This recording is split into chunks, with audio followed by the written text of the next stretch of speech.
आप सभी को आने वाली वट सावित्री व्रत के लिए ढेरों शुभकामनाएं। आज की वीडियो में आप सबके साथ शेयर कर रही हूँ वट सावित्री व्रत में लगने वाले पूजन सामग्री या पूजन सामान के बारे में।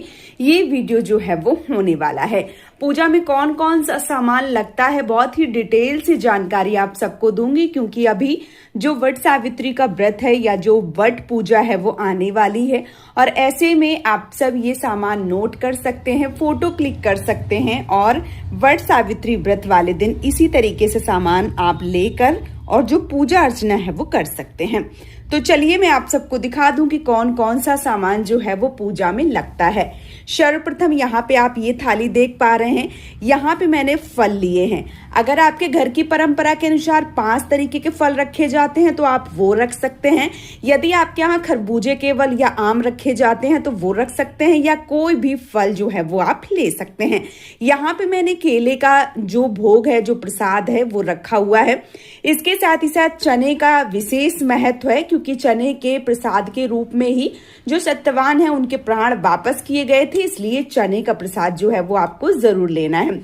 हो सके तो आप अंकुरित चने लें, इसके लिए आप 2-3 दिन पहले ही भिगो दें तो चने बहुत अच्छे से अंकुरित हो जाते हैं। यहाँ पे मैंने ये काले चने जो हैं वो लिए हुए हैं। इसके साथ ही साथ यहाँ पे 1 लोटा शुद्ध जल आपको लेना है। और जो भी मिष्टान आपके पास है, आप बेसन के लड्डू चढ़ाते हैं, पेड़ा, मिठाई जो भी है वो आपको लेना है। इसके साथ ही साथ वट वृक्ष के, जैसे मैं आप सबको दिखा दूं, ये देखिए वट वृक्ष का फल लगा हुआ है। ये फल जो है वो पूजा में बनाए जाते हैं, तो इसी प्रकार से मैंने ये वाले फल जो हैं वो बनाए हुए, हमारे यहाँ ये चढ़ते हैं। ये पूड़ी जो है वो चढ़ती हैं और ये फल मतलब मिठाई के रूप में जो बेसन की पूड़ियां हैं या बेसन के बरगदाई हैं, ये बहुत सारे लोग बनाते हैं और कुछ लोग आटे से ही बनाते हैं, पर ये हमारे यहाँ चढ़ते हैं। यदि आपके यहाँ चढ़ते हैं तो आप जरूर चढ़ाइए, और यदि नहीं चढ़ते हैं, इनकी जगह पे गुलगुले चढ़ते हैं या सिर्फ सिंपल पूड़ी चढ़ती हैं तो आप वो भी ले सकते हैं। ये थाली हो गई। इसके साथ ही साथ ये देखिए, ये मैंने तिल के तेल का दीपक लिया है। यहाँ पे आप शुद्ध घी का दीपक जो है वो भी ले सकते हैं। क्योंकि अमावस्या तिथि होती है तो तिल का विशेष महत्व होता है। आप काले तिल, सफेद तिल जो भी लेना चाहें वो आप ले सकते हैं। यहाँ पे मैंने तिल का जो तेल है वो लिया है। यहाँ पे गौरी गणेश जो है, मैंने यहाँ पे गणपति भगवान जो है वो हमारे पास इस प्रकार से हैं, तो मैंने ये लिए हुए हैं। आप चाहे तो सुपारी के गणेश जी और हल्दी की जो गौरी माता है वो भी बना सकते हैं। इसके साथ ही साथ यहाँ पे चावल के आटे में हल्दी मिलाकर घोल बनाया जाता है, इसको कहते हैं ऐपन, और इसका विशेष महत्व होता है। ये वट वृक्ष में हाथे लगाए जाते हैं और इसी से जो जनेऊ है वो भी रंगा जाता है, तो ये आपको जरूर लेना है। इसके साथ ही साथ फेरे जो है वो 2 चीज से लगाए जाते हैं हमेशा जोड़े में, तो चना और ये जो मैंने मान लीजिए काजू है वो लिए हैं। आप सिक्के ले सकते हैं, आप किशमिश ले सकते हैं, या आप कोई फल ले सकते हैं, सिंगार का सामान ले सकते हैं। जो भी चीजें हैं 2 चीजों से लगाए जाते हैं। तो मैंने यहाँ पे देखिए चने और जो काजू है उससे फेरे लगाऊंगी। यहाँ पे आरती के लिए मैंने आटे के 5 दीपक बनाए हुए हैं, और इस पे मैंने तिल का तेल, क्योंकि अमावस्या तिथि है तो तिल विशेष रूप से इस दिन महत्वपूर्ण है, तो मैंने तिल के तेल के दीपक तैयार किए हैं। आप यहाँ पे मिट्टी के दिए जो हैं वो भी ले जा सकते हैं, या आप इसी तरीके से आटे के दिया जो है वो भी ले सकते हैं। यहाँ पे मैंने वट वृक्ष की जो डाल है वो ली हुई है। देखिए गर्मी बहुत ज़्यादा हो रही है। मैं तोड़ के जब मैंने मंगवाई तो उस समय बहुत अच्छी थी, लेकिन ये थोड़ी सी मुरझा रही है। तो ये जब वट की जो डाल है वो लेकर आए तो याद रखें ये कोप जो फल होते हैं वो लगे होने चाहिए इस प्रकार से, क्योंकि इसी से व्रत का पारण होता है। तो इस प्रकार से आपको जो वट की डाल है वो लेनी है। और यदि आप पेड़ पे पूजा कर रहे हैं तो फिर ये लेने की आवश्यकता नहीं होती है। ठीक है।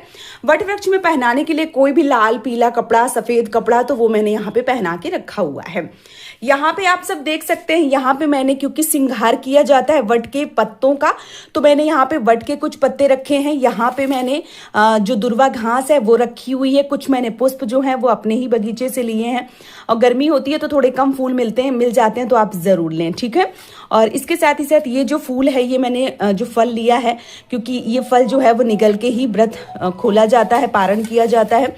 और कलश की स्थापना कर रहे हैं तो आम के या अशोक के 5 पत्ते 7 पत्ते पंचपल्लव जो है वो जरूर रखना चाहिए। ठीक, इसके साथ ही साथ अब हम आते हैं यहाँ। तो यहाँ पे मैंने ये देखिए, अगर मान लीजिए पीतल के गणेश जी नहीं है तो इस प्रकार के सुपारी के गणेश जी बना सकते हैं, और आप इस प्रकार की बत्ती जो है वो भी ले सकते हैं। और आखिरी में आप आरती करने के लिए कपूर जो है वो भी ले सकते हैं। इसके साथ ही साथ यहाँ पे धूप बत्ती भी मैंने रखी हुई है। और ये देखिए कलावा, क्योंकि पूजा के बाद अपने पति का कलावा जो है वो बांधा जाता है रक्षा सूत्र के रूप में, तो ये लिया हुआ है। इसके साथ ही साथ फेरे लगाने के लिए ये जो कच्ची अड़िया है ये ली जाती है।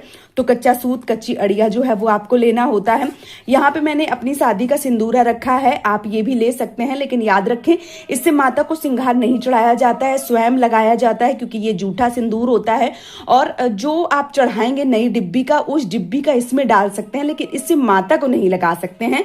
ये बात जो है वो आप जरूर ध्यान रखें। ठीक है, एक नई डिब्बी रखें जिससे माता को सिंगार लगाएं, सिंगार दें और उसी से स्वयं भी सिंगार लें। ठीक है, और इसके साथ ही साथ ये देखिए जनेऊ जो है वो मैंने लिए हुए हैं। 2 जनेऊ बनते हैं, एक जनेऊ जो है वो वट वृक्ष को चढ़ता है और एक स्वयं धारण किया जाता है। तो इसको हल्दी से आपको रंग के फिर लेना है। यहाँ पे मैंने एक सिंदूर जो है वो लिया हुआ है, नया सिंदूर माता को चढ़ाने के लिए। और यहाँ पे देखिए जो चावल हैं, हल्दी है, कुमकुम रोली जो है वो सब मैंने लिया है। यहाँ पे माचिस जो है वो ली हुई है। इसके साथ ही साथ वट वृक्ष में अगर आप वहां पर पूजा करने जा रहे हैं तो इस प्रकार का मिट्टी का एक पानी भर के घड़ा जरूर रखें, क्योंकि गर्मी बहुत ज्यादा होती है, तो घड़ा जो है वो रखना विशेष रूप से फलदायी बताया गया है। और यदि घर पे पूजा कर रहे हैं तो आप कलश के रूप में भी ले सकते हैं। और जो मान लीजिए कि किसी धातु का होता है वो हम वहां पे छोड़ के नहीं आ सकते, इसलिए मैं मिट्टी का बता रही हूँ। तो इस प्रकार से मिट्टी का ले लीजिए। ठीक है, और ये जो कच्चा सूत है वो मैंने रखा हुआ है। 2 मैंने, क्योंकि फेरे में कहीं कम ना पड़ जाए इसलिए मैंने 2 लिए हैं। आप देख लीजिए, अगर कम पड़ जाता है तो फेरे पूरे करें और सूत जो है वो वहीं पर आप खोस दीजिए। ठीक है, इसके साथ ही साथ यहाँ पे मैंने सिंगार की चीजें ली हुई हैं, चूड़ी, बिंदी, इसके साथ ही साथ सिंदूर, मेहंदी वगैरह, ये पाउडर वगैरह, लिपस्टिक, आलता वगैरह जो भी है वो मैंने लिया हुआ है। आप 16 सिंगार की सामग्री ले सकते हैं या आप 5-7 सामग्री जो है वो भी ले सकते हैं। यहाँ पे मैंने चौकी ली हुई है। इसके साथ ही साथ जो बांस का पंखा है वो लिया हुआ है, और बांस के पंखे का विशेष महत्व क्यों है उसके लिए भी मैंने वीडियो डाला है। और यहाँ पे मैंने वट सावित्री व्रत की जो कथा है, जो पोथी है वो ली हुई है, और चौकी में बिछाने के लिए ये लाल रंग का वस्त्र जो है वो लिया हुआ है। तो ये देखिए वट सावित्री व्रत में ये सारा सामान जो है वो लगता है। आप चाहें तो एक एक सामान जो है वो नोट कर सकते हैं, और आप चाहें तो फोटो भी क्लिक कर सकते हैं, और आने वाली वट सावित्री व्रत में ये सामान इकट्ठा करके विधिवत रूप से आप पूजन अर्चन जो है वो कर सकते हैं। तो उम्मीद करती हूँ ये सामग्री का वीडियो आप सबको पसंद आया होगा। यदि वीडियो पसंद आया है तो चैनल को सब्सक्राइब और वीडियो को लाइक कर लीजिए, ताकि समय समय पे आपको सही और सटीक जानकारी मिलती रहे, और आप सबको जो पूजा से जुड़ी जानकारी है वो प्राप्त होती रहे। तो वीडियो को लाइक और चैनल को सब्सक्राइब कीजिए। ये वीडियो मैं यहीं पे समाप्त करूंगी। बहुत जल्दी मिलूंगी एक और नए वीडियो के साथ में। तब तक के लिए जय माता दी दोस्तों।